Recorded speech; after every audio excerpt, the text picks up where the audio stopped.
કોંગ્રેસને અને તેના ઇતિહાસને જો આપણે બરાબર સમજ્યો હોય તો તેને બે ભાગમાં જોઈ શકાય.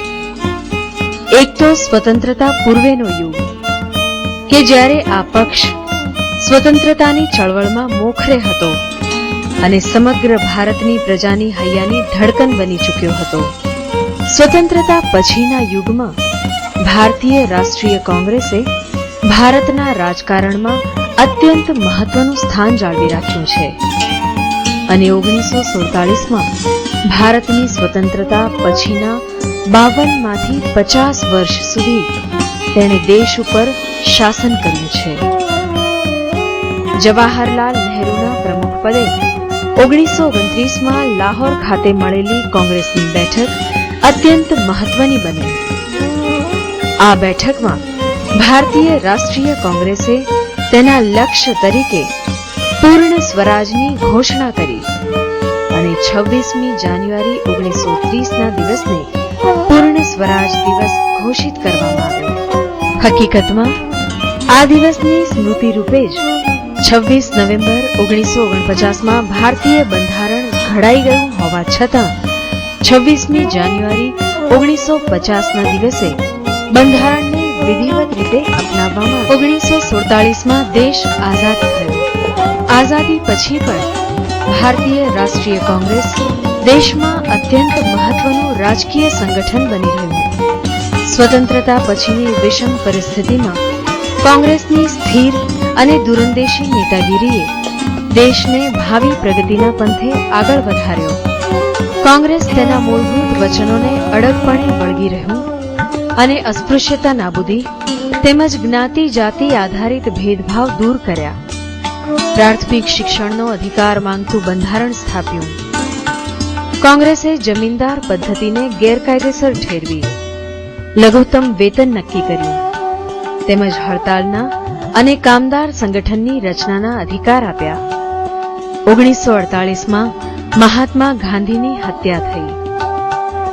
જવાહરલાલ નહેરુએ લાઇટ હેડ ગોન, પ્રકાશ ચાલ્યો ગયો છે એમ હૃદયવેધક અંજલિ આપી.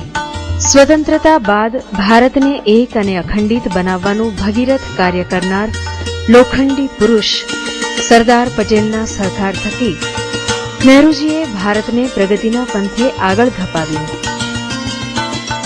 1950માં સરદાર પટેલના અવસાન બાદ જવાહરલાલ નહેરુ ઉપર જ સઘળી જવાબદારી આવી પડી અને આ જવાબદારીને પંડિત નહેરુએ સુપેરે નિભાવી. નહેરુએ સમાજવાદ, સમાજવાદી આર્થિક નીતિઓ અને બિનજોડાણવાદી વિદેશી નીતિઓ અપનાવી અને આ નીતિઓ જ આધુનિક કોંગ્રેસની આગવી ઓળખ બની. નહેરુએ સમાજવાદી નીતિઓની સાથે સાથે મહત્વના ઉદ્યોગોને વેગ આપ્યો. નહેરુજીના શાસનકાળ દરમિયાન સંશોધન કેન્દ્ર, ONGC, Indian Oil, Bharat Petroleum, SEZ, ભેલ, ભાખરા નાંગલ ડેમ, દામોદર વેલી કુંડ એવા વિરાટ બંધ પણ નહેરુના શાસનકાળ દરમિયાન જ નિર્માણ પામ્યા.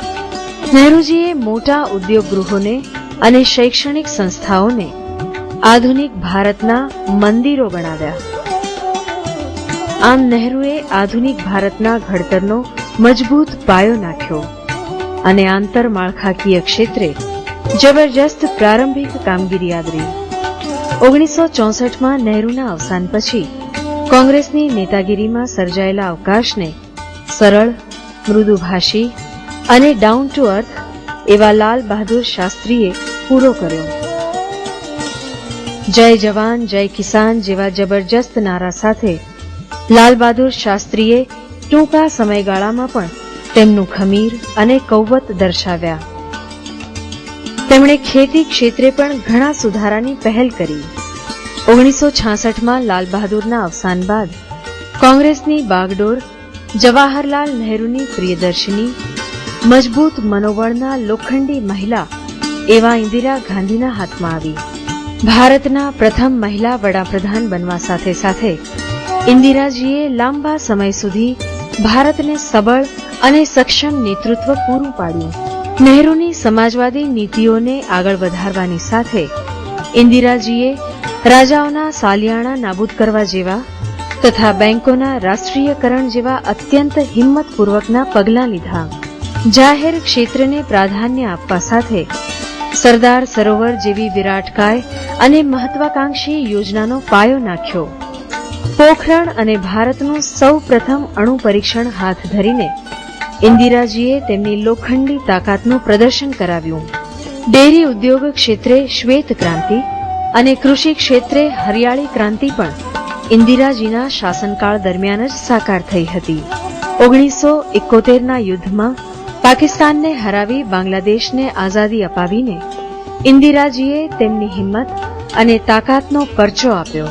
અંતિમ ક્ષણ સુધી બિન સાંપ્રદાયિકતાને વરેલા ઇન્દિરાજીએ ચેતવણી છતાં શીખ અંગરક્ષક બદલાવવાનો સાફ ઇનકાર કર્યો અને દેશની એકતા અને અખંડિતતા માટે શહાદત વહોરી. સમાજના નબળા વર્ગો, મહિલાઓ અને લઘુમતીઓ સહિત પ્રજાના સગળા વર્ગોનું હિત સદૈવ જેમના હૈયે વસતું હતું તેવા ઇન્દિરાજીનું નિધન થયું ત્યારે ઉચિત રીતે જ સમગ્ર ભારતનું ગગન જબ તક સૂરજ ચાંદ રહેગા ઇન્દિરા તેરા નામ રહેગા આવા ગગનભેદી નારાઓથી ગૂંજી ઉઠ્યું. ઇન્દિરાજીના અવસાન બાદ ભારત દેશની પ્રજાએ યુવા, ઉદાર અને સ્વચ્છ પ્રતિભા ધરાવતા રાજીવ ગાંધીના નેતૃત્વ હેઠળ કોંગ્રેસને અભૂતપૂર્વ બહુમતી આપી. ટેકનોલોજી ક્ષેત્રે ભારતને નંબર 1 બનાવવાના સ્વપ્નને સાકાર કરવાની દિશામાં રાજીવ ગાંધીએ દૂર સંચાર ક્ષેત્રે ક્રાંતિ સર્જી. અત્યારે આપણે લગભગ દરેક વ્યક્તિના હાથમાં રણકતા મોબાઈલ ફોન જોઈએ છીએ તે રાજીવ ગાંધીના પ્રયાસોની જ દેન છે. હકીકત તો એ છે કે તે સમયે રાજીવ ગાંધી દ્વારા હાથ ધરવામાં આવેલ કમ્પ્યુટરાઇઝેશનનો વિરોધ કરનારાઓ અત્યારે હોંશભેર એના ફળ માણી રહ્યા છે. રાજીવ ગાંધીની હત્યા સાથે ગાંધી પરિવારે આ દેશ માટે એક વધુ બલિદાન આપ્યું. રાજીવ ગાંધીના અવસાન બાદ પીવી નરસિંહરાવના નેતૃત્વ હેઠળની કોંગ્રેસ સરકારને પ્રજાએ ફરીથી એકવાર દેશનું સુકાન સોંપ્યું. વર્તમાન વડાપ્રધાન મનમોહનસિંહને નાણાપ્રધાન તરીકે પોતાની સરકારમાં લાવનાર પીવી નરસિંહરાવની સરકારના શાસન દરમિયાન જ નાણાપ્રધાન ડોક્ટર મનમોહનસિંહે આર્થિક સુધારા અને ઉદારીકરણનો પાયો નાખ્યો. વચ્ચેના થોડાક સમયગાળા પછી ફરીથી એકવાર વધારે મજબૂત વિશ્વાસ સાથે સોનિયાજીના નેતૃત્વ હેઠળની કોંગ્રેસને દેશનું સુકાન સોંપાયું. ઉચ્ચતમ ભારતના સ્વપ્નને સાકાર કરવા સ્વહિતનું સમર્પણ કરી ત્યાગની પરંપરાને અનુસરીને સોનિયાજીએ ડોક્ટર મનમોહનસિંહ જેવા વિદ્વાન અને સક્ષમ નેતાને શાસનધુરા સોંપી. ડોક્ટર મનમોહનસિંહે આર્થિક સુધારા અને ઉદારીકરણને આગળ વધાર્યા. અત્યંત ગંભીર એવી વૈશ્વિક નાણાકીય કટોકટી જેવી વિષમ પરિસ્થિતિમાં પણ દેશને વિપરીત આર્થિક અસરોથી બચાવી રાખ્યો.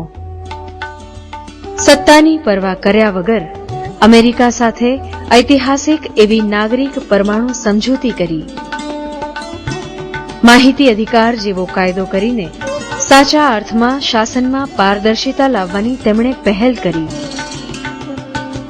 કોંગ્રેસની સક્ષમ નેતાગીરી થકી આજે વિશ્વ ફલક પર ભારત એક મજબૂત અને સન્માનનીય સ્થાન સુધી પહોંચ્યું છે.